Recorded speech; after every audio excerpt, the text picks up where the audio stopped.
Hey everyone, thanks for joining us. Today we're going to talk about our online grants management system called Foundant. Anytime you want to apply for any unrestricted fund at the Community Foundation, you will do so using Foundant. So let's get started. First, how do we find it? You're going to go to our website, www.yccf.org, and from there you're going to see a handy, convenient link to our online system called Grant Login. So go ahead and click that. The grant login will take you to our online portal, and if you already have credentials, you've already signed up, go ahead and enter them here, your email address and the password that you chose. If you can't remember your password, there's a manual option here to reset your password without having to contact the Community Foundation. So go ahead and click that link and you'll have instructions on how to reset your password. If you're new to us or this is your first time applying, you're going to want to create an account. So let's do that together. First, you're going to start with your organization information. So go ahead and enter that in there. Any field that you see that has an asterisk on it is a required field, so you won't be able to advance unless you have those fields filled out. We do encourage you to also fill out non-asterisk fields, just so that we have access to that information as well.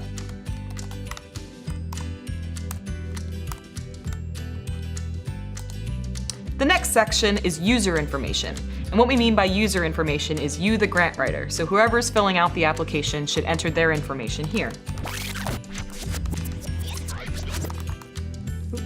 And actually, if your address is the same as your organization address, you can always select this button up top, Copy Address from My Organization. It'll save you some time and some typing. So this part's pretty important. Let's say you realize you left something out in your organization information, or you want to just go back to double check. If you want to switch from section to section, please use these buttons here at the bottom where it says Next and Previous. So if you go back a section, if you just click Previous, it will allow you to go back. If you, for instance, click your browser's back button, unfortunately the information that you just entered in will be lost. So please make sure you remember to select the Next and Previous buttons to hop through sections. The next one's pretty easy. Just a quick question, are you the organization's executive officer? If you select yes, you'll be prompted just to fill out a few more fields, and if you select no, you'll go ahead and fill out that person's information. Technically at this point, the system does create an account for your organization's executive director. However, that account is inactive. If you want your organization's executive or president to be able to log in and look at your work, just give us a call. We can give them a temporary password that will activate their account. Just let us know. So lastly, we have to create our password. Passwords must be at least 6 characters long and can contain upper and lowercase letters and special characters. So let's go ahead and create an account. So next it will take you to a screen that looks like this. This screen's pretty important. A lot of our emails that are generated from our online system will be emailed directly to you from the system itself. Sometimes these emails can end up in spam or junk the first time, and you'll have to make sure they land in your inbox. These emails can range from your application has been successfully received to, hey, congratulations, you get a grant award from us. So it's really important that you are receiving these emails and test that you are. So go ahead and check in your email that you have received the test email, and you can click the I have received this email button and continue. There's also a tutorial here in case you're having some issues troubleshooting that. And again, if you have issues and you're not receiving the emails, please let us know. We're here to help. So once you click I have received the email, it will take you into our online portal. We do suggest that the first time that you're in to click on your dashboard, which is this little home icon here, and just make sure that your user information appears correct. So your user information is here on the left. You're able to edit that at any time using that little pencil icon. Your organization information will be on the right. This information won't be editable to you, but if you give us a call, we can change and update that for you on the back end. So now you've created an account. Let's actually log in and navigate Foundant and take a look where everything is. Here, this home icon is your dashboard. This is your main screen for mostly everything. Here at the top, you're going to see your user information and your org information. This box actually follows you around no matter what form you're utilizing on Foundant. Whether it's a different application or a post-grant report, this box actually follows you around. The nice thing about that is that's information you don't have to retype in and rekey in every form that you utilize. The other thing you can do right from this box is you can view your contact email history. If you click this link, you're able to see every single email that has been sent to you from the online system. You can also see who sent it. So it might be an automated email that says, for instance, your application has been received successfully, or it might be a manual email from one of the Community Foundation staff. And you're able to take a look at what each of those emails says by just clicking the blue link. This public profile button is information that's available on two public websites, GuideStar and Foundation Center. So here, information about your organization will populate based on what information is housed on those two websites. Applications that you've both started, saved, and it's already submitted are available on your dashboard.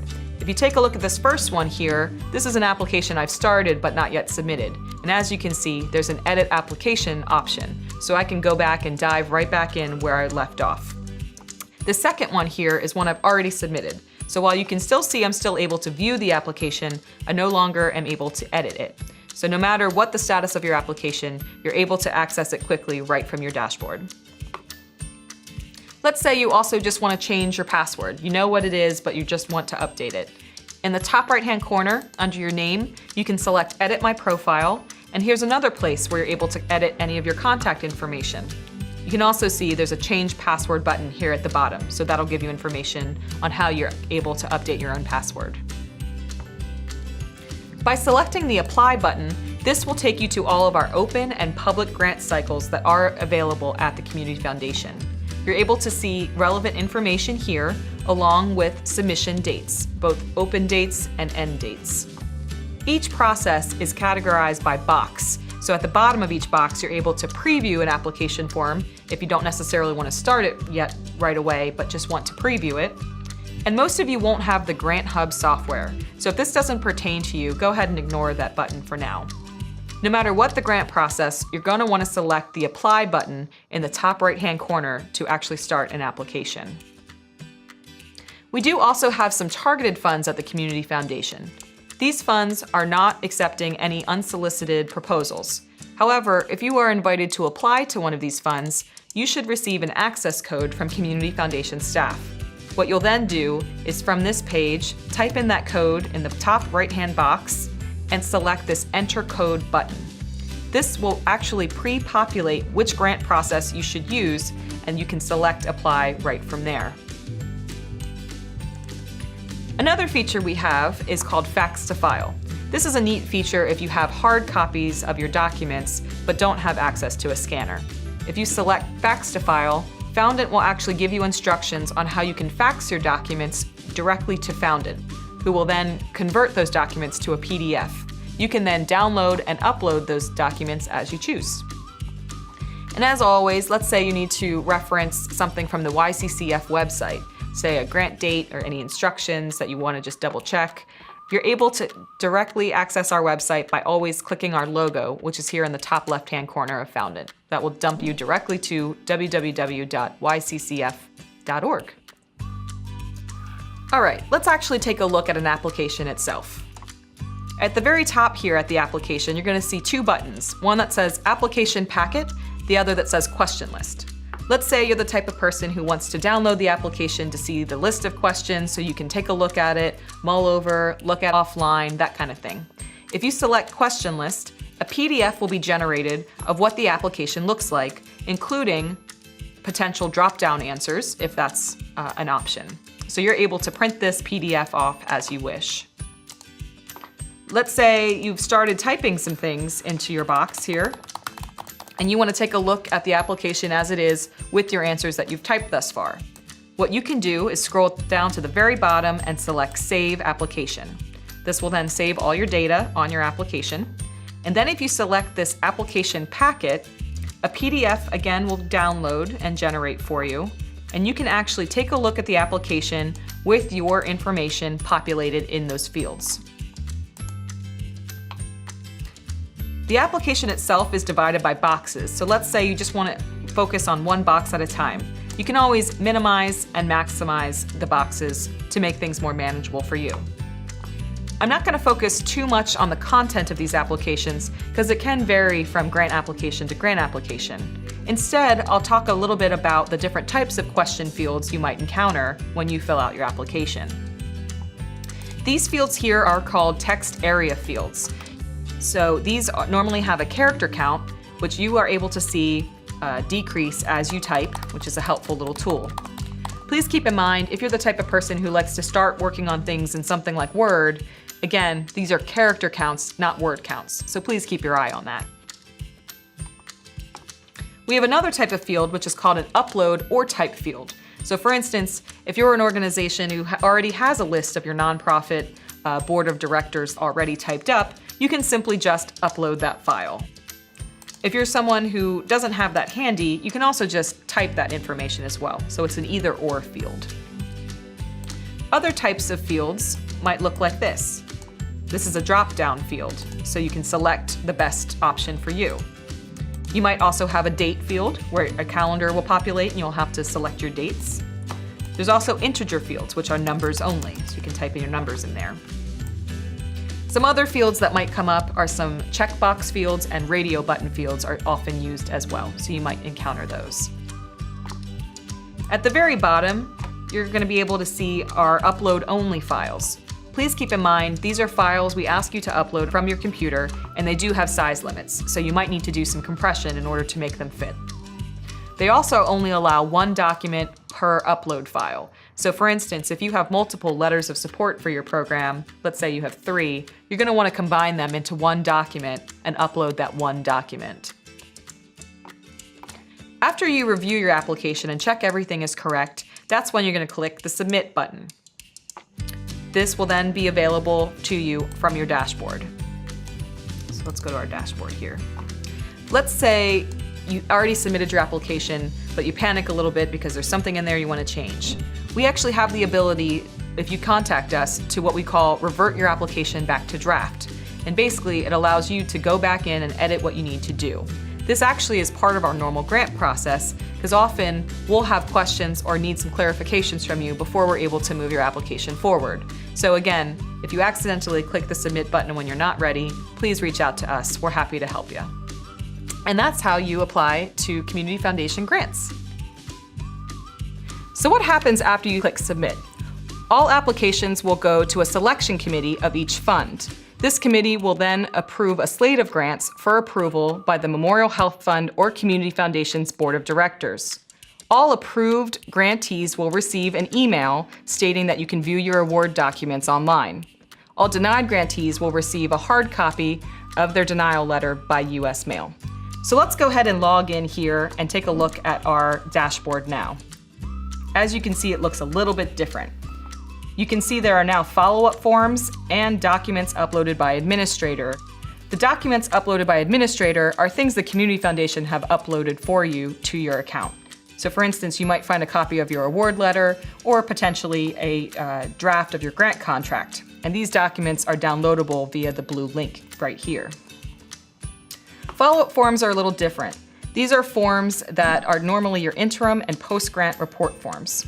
We typically assign an interim report form to you about halfway through your grant period just to check in with you to see how things are going. Post-grant report forms are normally due at the conclusion of your grant period. If you have multiple forms assigned to you, you're only going to be able to view and edit the first form assigned to you. As soon as you submit that, the next one you'll be able to view and edit, and so forth, as long as you keep submitting those forms. Our system will automatically email you some reminders, typically about 2 weeks before a form is due and 1 day after its due date, just to kind of give you a reminder that that form is still pending. Taking a look at the forms themselves, it's got a very similar setup to the application process. So again, you can kind of see those two packets here, follow-up packet and question list. And same thing applies. The question list will just list all the questions of the form, where the follow-up packet will show you anything that you've typed thus far onto the form. You can also see that there's a toggle tab here for your follow-up form and your application itself.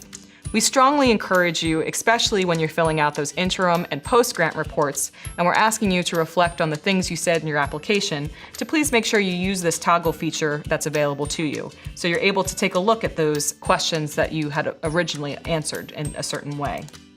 So please take advantage of that feature. Thanks again so much for following along. We really appreciate your interest in our grant programs. And just to kind of finally reiterate, we're here to help. The Community Foundation really wants to help you troubleshoot, answer any questions you might have. We really are here to make sure you have the strongest application that you can have and you can submit. So please be in contact with us if you have any questions along the way. Happy grant writing. Thanks.